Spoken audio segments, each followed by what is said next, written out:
Hello, everyone. Today we will be going over how to develop a resume and a cover letter. This presentation will be designed for near or recent graduates. However, job seekers at any level may find the information very helpful. We will first explore how to build a resume and then we'll explore how to create a cover letter. So, with that all being said, let's get started with building your resume. So we're first going to talk about common misconceptions when one is building their resume. The first misconception is there's one acceptable way to write a resume. This isn't necessarily true. Each resume is unique to the job seeker and depends on your years of experience and major or field of interest. The next common misconception is it needs to fit all on one page. Now, the standard page number for a resume for new graduates is typically one page. However, if you have enough experience to fill up 2 pages, then we advise that you do so. The next misconception is templates help. Please, please, please do not use a template because templates are hard to correct. We suggest that you build your resume from scratch on a Word document. I can exaggerate a little to make it look better. Folks, we stress, please do not exaggerate or lie on your resume. Here's a common example of how individuals do that. For example, let's say you have a 2.9 GPA. However, you know that employers find it more attractive if you have a 3.0 or higher GPA. So instead of being honest and saying that you have a 2.9, what a lot of people will actually do is put a 3.0. Please do not do things such as this. The last misconception is I need to include every job I have ever had. This isn't necessarily true as well. Include work experience that will highlight your skills and abilities, or experiences that relates to the job position. So this wraps up our misconceptions of resumes. Now we're going to move on to do's and don'ts when creating your resume. The first do is please be consistent with the way you format your resume. For example, make sure your verb tense is consistent whether it's past or it's present. And if you bold a title, make sure all the titles are bolded and things of that nature. Please use your white space wisely. Using your white space means adjusting your margins to 1 inch or 1/2 inch on all sides and making sure your spacing is not too far apart or too close with your particular sections. The third do is getting your resume proofread, meaning having another person look over your resume just to make sure there's no spelling errors, grammatical errors, that things aren't worded weirdly. That's always a good suggestion. You want to make sure that your resume is to its best and to its perfection. The next do is please use 10 to 12 point font. Use fonts such as Times New Roman, Arial, fonts that are very easy to read, as well as 10 to 12 point font is a good font where it's not too big and it's not too small. We stress only use black ink to create your resume. Do not include a picture or a fancy design on your resume unless, and we will say unless, you are applying for a position to be things such as a graphic designer or any other creative job. But if you're not applying to those jobs, black ink only. Now that we have completed the do section, let's move on to the don't section. The first don't is do not include personal information. For instance, do not include if you have children, if you are married, particular race, ethnicity. All these things can be used against you in the job search process, as well as don't include things like you like to have golf on the weekend or if you're part of a wine club. These are things you do not put in your resume. Keep your resume professional, not personal. The next don't is do not reuse an old resume. Resumes should always be up to date and current. always have current information on your resume. I said this before and I just want to reiterate it again. Do not use a template because, like I said earlier, it is very difficult to change things once they are on a template. So just go in that Word document and create it from scratch. The last don't is don't be dishonest. Be as honest as possible as you can on your resume. Remember applicant tracking software. So what this software is that many employers will scan your resume and pull out the information needed. So this particular information can be certain experiences or skills that they're looking for a particular applicant pertaining to a particular position. So just remember, read the job description and put certain wording in your resume that matches the job description. That way, your resume can be picked out of the crowd. So next up, we're going to talk about the different sections that go into your resume in order to build it properly. The first section is your contact information. The second is your education. The third are all your wonderful experiences. And the fourth are those little extras. Okay, here's an example of how to format your contact information on your resume. Remember, your name should be the biggest and boldest thing on your resume. Make sure you include your current address where you can be reached, as well as your phone number and your current email. On a side note with emails, make sure you have a professional email. For example, most professional emails, like the example here on the PowerPoint, will have your name. Your name and a number, things of that nature. But please, do not have an email such as honeybuns48@hotmail.com. You want to make sure your email is professional. Here are some more ways you can format the contact information on your resume.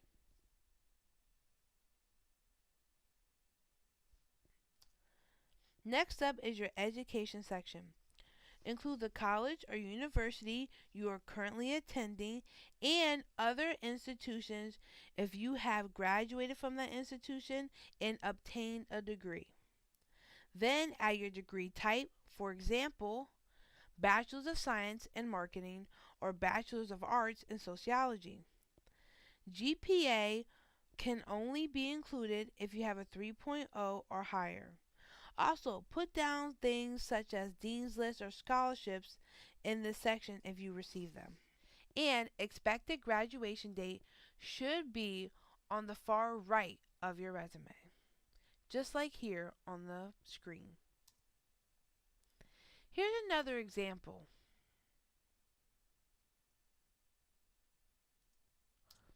Next up is your experience section.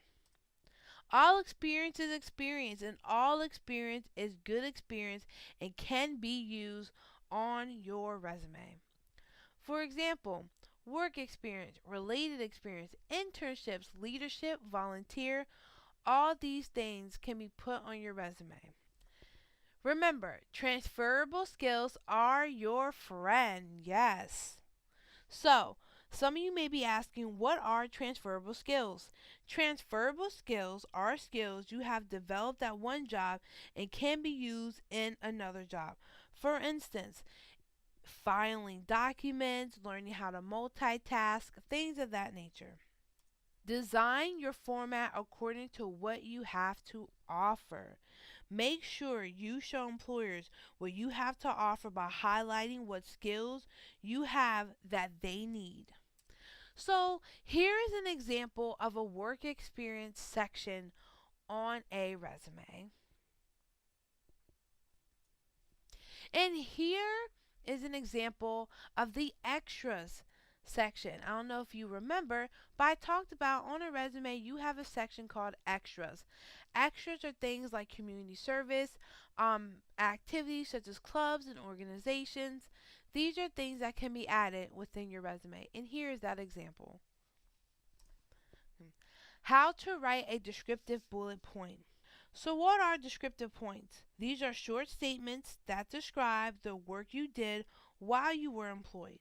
Thus, start with an action word, such as you organized, you handled, and you created. Include your skills. Don't just say you filed paperwork, say that you utilize organizational skills to store confidential company documents. Describe what you do. Describe what skills you have or developed while at another organization and how that can pertain to this new organization. Take it to the next step. Quantify, add specifics. What we mean by quantify is, let's say you had a tutor students. How many students did you tutor? What did you tutor? Be specific and add those numbers. It only makes you look better to employers. If you get stuck in creating these descriptive points, ask yourself these key questions. What did I do? How did I do that? Who did I benefit by doing that? How much and why? So right now we're going to go through the process of writing a bad, a good, and a great descriptive point. Here's an example of a bad one. I work with my bosses to work on different projects and fix problems. But this one's better.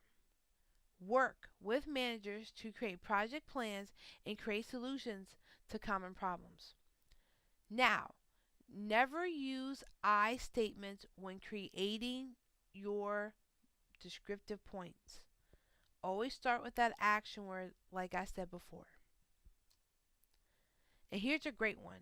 Partner with project manager for the development of business and system requirements, project plans, and innovative solutions to complex problems. Here is an example of a whole resume in its entirety, starting from contact information to education to related experiences to leadership experiences and extras such as activities.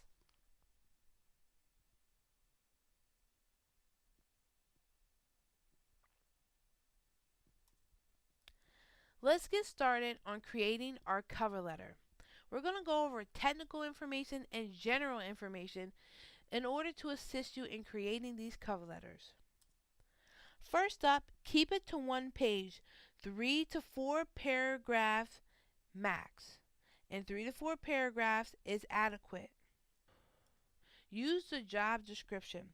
When creating a cover letter, make sure you write about the skills you have that are listed in the job description. If the job description is asking for computer skills and you have those skills, write about that in your cover letter. Avoid to whom it may concern. When writing a cover letter, try to find who will be reading the letter. Thus, who is the direct supervisor of the position you are applying for. When you find the information, that is whose name you will put when addressing the cover letter. Make sure you have someone proofread your paper. You always want your work to be as clean and perfect as possible. Lastly, sign your cover letter. Next, we're going to talk about general information. Customize the letter to who and what you're applying for. Tailor your letter to the job description. Try to stay away from generalized cover letters. Make it unique to the position. Reflect your personality within the letter. Always express what you can do or bring to the organization and not what they can do for you. Do not repeat your resume. However, give examples you didn't mention in your resume or discuss things in more detail. This is how you'll go about formatting your cover letter. This particular format is called business letter format. Next, we're going to discuss how to build your cover letter in 3 paragraphs. The first paragraph will be discussing how you heard about the position and the company. Are you answering an ad, responding to a lead? How did you find out about this particular position? Did someone inform you of the position? This is the opportunity to name drop, especially if that person works for the company. Name drop that person. It lets the employer know that you already have established a connection with someone. Reflect your agreement with the company's values or mission statement. Now we're going to move on to paragraph number 2. Inform your reader about why you are interested in the position and make a connection between your experiences and the needs of the employer. Be sure to include specific examples of why you are uniquely qualified and how you can help the organization meet their goals. It is important for you to focus on what you can do for them and not vice versa. Jazz yourself up. Talk about all the experiences you have and how that can help move their company or organization forward. And lastly, do not repeat what's on your resume, just explain things in more detail. The third paragraph should be you reinstating your interest in the company and how you're qualified. Request an interview and inform them of your next steps. Will you call them in 2 weeks? Take action. Thank the individual for their time and consideration. Sincerely, your name, and you will sign your name with your signature, then your type name, and then an enclosure. The last portion when applying for employment will be creating your reference page. What are references? References are individuals that could speak about your character and work ethic to future employers. This is a separate page from your resume. Include 3 or 4 individuals that could speak about your character and work ethic. Follow the formatting style of your resume. Mix it up, folks, when it comes to your references, such as academic references, such as your professor, internship supervisors, part and full-time past employers. All these professional references will work greatly. However, I do stress they must be professional references, not personal ones like your parents, your siblings, and your friends. These are people you do not use as references. Professional ones are key. Here's a formatting style of how to create a reference page, and here are some examples. That concludes our wonderful presentation on how to create a resume, a cover letter, and a reference page for your future employment. If you have any questions, please contact us through phone number, email, and if you want to stop by, our location is here on the screen. Thank you very much for your time and have a lovely day, and good luck on all your future endeavors.